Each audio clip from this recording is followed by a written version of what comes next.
Well, hello and welcome to Over the Shoulder. I'm Superintendent Don Kilovic, and today I'm joined by Kyle Boros, Dean of Students, and Principal Keith Green. Tell us a little bit about yourself, gentlemen. Okay. I'm Kyle Boros. I'm Dean of Students at the high school. Been in that role for 5 years now. Are you serious, Kyle? You've been here 5 years. Five It seems years. like just yesterday. It goes fast. It does go fast. I mean, we've kind of seen your kids grow up, and Yep. So- Two young boys. They're loving life. it's awesome. And then, For me, my story is I've been in Hemlock. I came here in 1995 to do my student teaching under a name people may recognize, Bob Wallace. So it was great being able to work with that man. Had the chance to work in the middle school. Did that for 10 years as a teacher, and then I entered administration and been in there. And amazing, I've been here for over 25 years. you've kind of been in, yeah, I just handed you your 25 plus certificate. End of last year was 25 years as an employee, but then obviously this is your 26th and student taught here. So you've been here for 27 years. And one of the joys is that I've been in every building, either as a teacher or administrator. So it's been the whole gamut of working with all age kids. It's been a great experience. That's amazing. Yeah, I remember when I started here, you were the elementary principal, and I remember as both of us being secondary minded, the first day walking through the halls and all the kids coming up trying to give you hugs, and you're like, you'll get used to it, because as a high school people, we're not used to hugs. That's not something that happens at the high school level. Well, wanted to sit down today and talk a little bit about student achievement. And find out, how do we measure at Hemlock High School? How do we measure success? Well, I think the best way that we look at measuring success is each student. We want to look at each student individually. So we said, I guess success, the best way to say is measured one student at a time. We offer totally different varieties for students.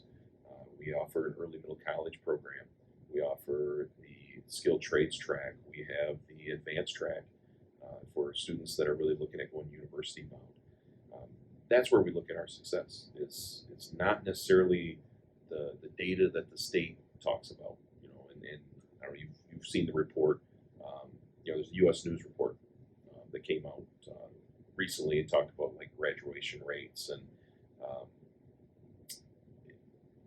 the data that they say does not take into account for a lot of our early middle college stuff. We'll get into that a little bit, I'm sure. Today. Well, so, you bring up a good point. Like the U.S. News report factors a heavy part of that is graduation rates. And one of the things that we've launched in early middle college in the 2014 school year, fall of 2014, partnered with Delta.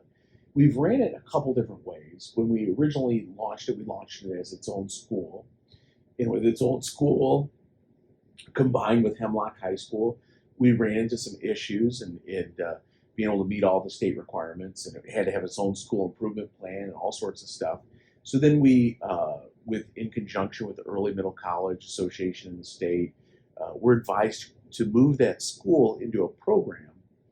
But then when you move it into a program, one of the things that's happened is, for example, last year our graduation rate went from, over the years before we did that from the 90s, high 90s, down to 74%. What's the percentage of kids that are in early middle college every year?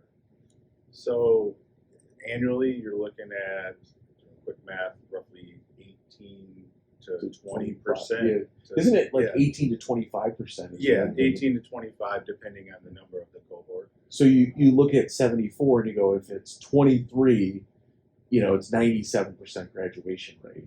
Absolutely. And but how does that early middle college, because you direct that program, how does that work? What is, a student, they enter it, they get admitted to it at the end of their sophomore year. How do they get in, and how does that progress? Yep. So we have an application process, and it's kind of a dual-faceted application process. So they're going to apply to early middle college at Hemlock, which involves some commitments to a 3-year program, and talks a little bit about basically the classes and the track that they're going to take. Then they also apply to Delta College as a college student with their own entities. So it's two different application processes, but in the end of that, they have to demonstrate college readiness, and that's one of the Delta protocols up there.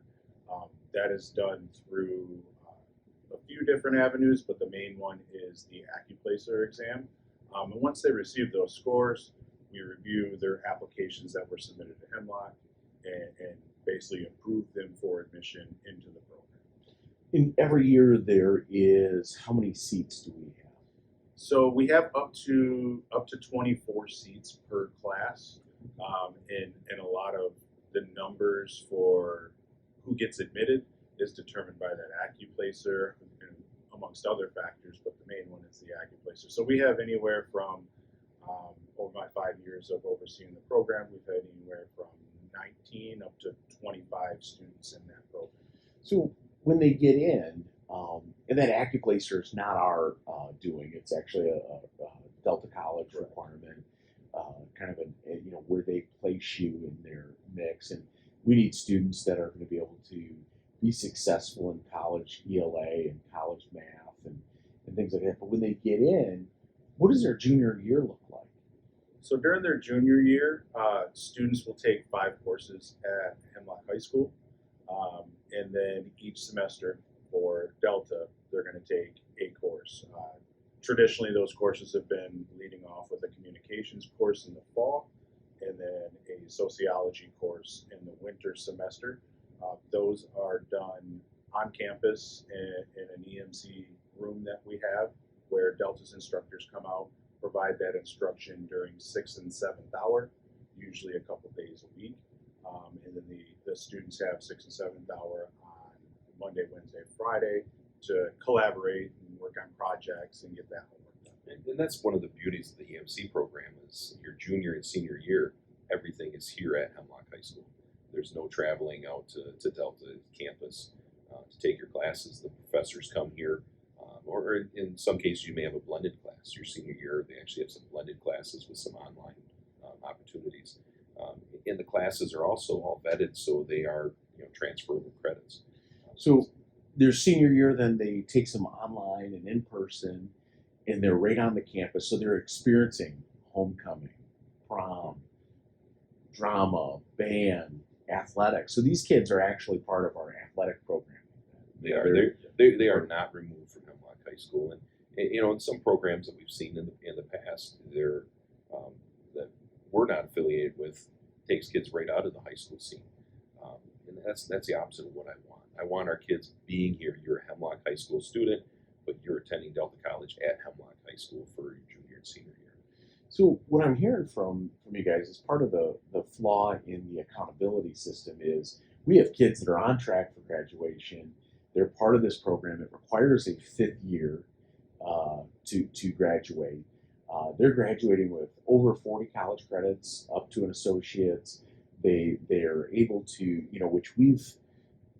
which means that based on the number of students I'm hearing from you, is there could be anywhere between 19 and 24 per year. So at any given time, we have almost 75 kids in this program, up to 72 kids in this program over the 3 years, the junior year, the senior year, and then the super senior year, which translates to hundreds of college credits. And I've done the math since its conception. We've been able to give back to parents and students about $1 million plus in tuition, in books, and be able to launch their post-secondary career. Well, as we were talking about post-secondary, what are some things that we have in terms of honor programs and opportunities at Hemlock High School that help prepare kids for post-secondary? Yeah, so in-house, our honors programs, we've actually rolled into a 5-point scale with our advanced classes, which allows kids to graduate with over a 4.0 GPA. But we built some rigor into those classes and had a lot of success.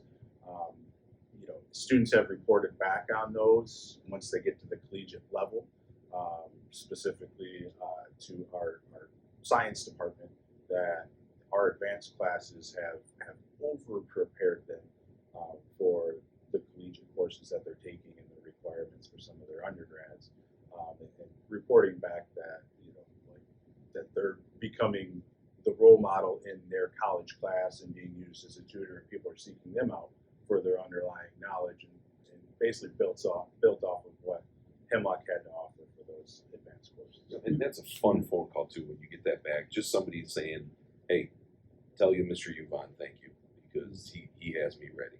Right. Those are great phone calls. I remember, I think it was 2 years ago, my own daughter was in a college science class, and she said the same thing. Hey, when you say Mr. Yvonne, tell him that not only was I prepared, I'm helping other kids out in class, and we really prepare kids for that next level of their experience, not only for academic, but we also have a full array of in-house programming that helps prepare kids for the real world. Can you guys tell us a little bit about that?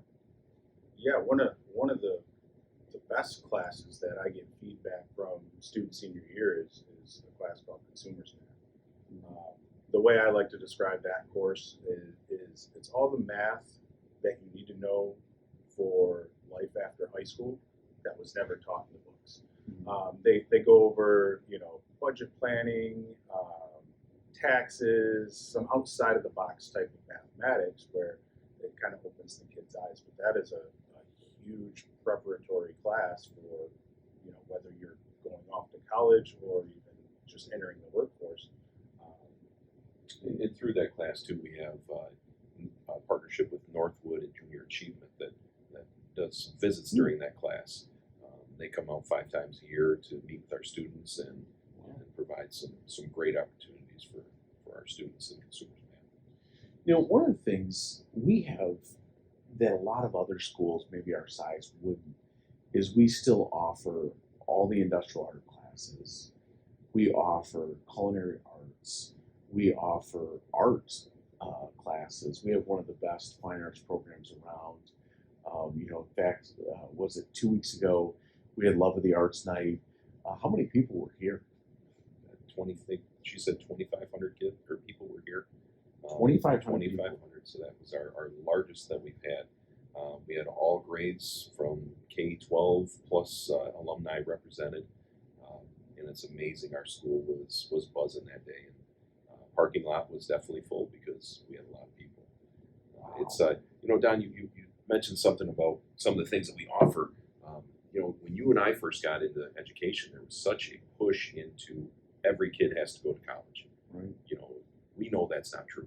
And that's one of the things that we want to make sure that we have a path for those kids that want to go to a university track. That's our advanced science, advanced math track. But there's a lot of kids that love working with their hands. There's a lot of kids that are skilled trades that really need that hands-on learning piece, and we've always put that focus on industrial arts. What can you have mechanically inclined? What can you have be ready? And then it may be a good opportunity once you hit your junior, senior year. I'd love to weld. I've learned that my freshman, sophomore year. Now maybe I want to take the opportunity to go to SCC and get some certificates through SCC and having some of those training things. So we have a lot of kids that are hands-on that have that opportunity to do it here at Hemlock, and then advance on to further themselves in their education. That's impressive. And one of the things with our industrial arts programs, we continue to move the needle forward as to what's relevant. Over the course of the last 2, 3, 4 years, we now have the capability to teach kids how to use a CNC machine, where they're actually manufacturing parts and things of that nature, learning how to code the CNC machine. So we've revamped our classroom to basically fit some of the needs that are happening in our community and beyond, to better prepare kids for the workforce in the future. Well, that it's interesting is we not only have those academic opportunities, those athletic opportunities, the arts, but we also have in preparing kids for that post-secondary world, we have a lot of clubs and activities after schools that don't fit into one of those 3 boxes. like the Lockwood STEM Center, what's going on out there.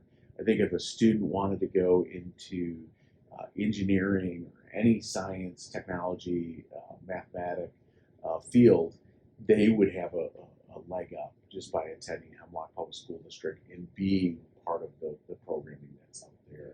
And I know you've had some over the shoulders about the STEM Center and robotics. We have a fantastic robotics program, but with our manufacturing engineering program that we have through industrial arts, and then the rolling over into robotics, there's opportunities for students that have never been there before. Just last week we had the meeting with Michigan Tech, and Michigan Tech now has a Hemlock Robotics and Engineering Scholarship. For anybody that's in the Hemlock Robotics program for 2 years, they have a $4,000 scholarship to go to Michigan Tech. We're the only ones in the world that they're doing that with, so that's another great opportunity that we have for our kids.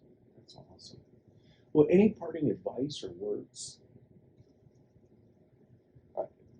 My advice would be is we want to make sure that kids are going to be prepared, and if they want to look at the university track in the future, we can prepare you. If you want to be a hands-on learner, and we can prepare you. If you want to go to the EMC, we have an opportunity for you to get some free education that's going to pass you on. One thing talking about the EMC, I had a luxury to talk to a 2020 grad just this week. The student was in the EMC. She just finished up her second year at CMU. Fire up chips. And she is going to be graduating this year, actually 3 years out of high school. She's graduating, going into PA school. And so that gave her an opportunity to get ahead of everybody in her class because she started taking her college class her junior year. So very, very excited to see the light in her eyes, the other day when I talked to her. That's amazing. I'm Kyle Boros. And I'm Keith Green. And we are Hemlock Huskies. Great.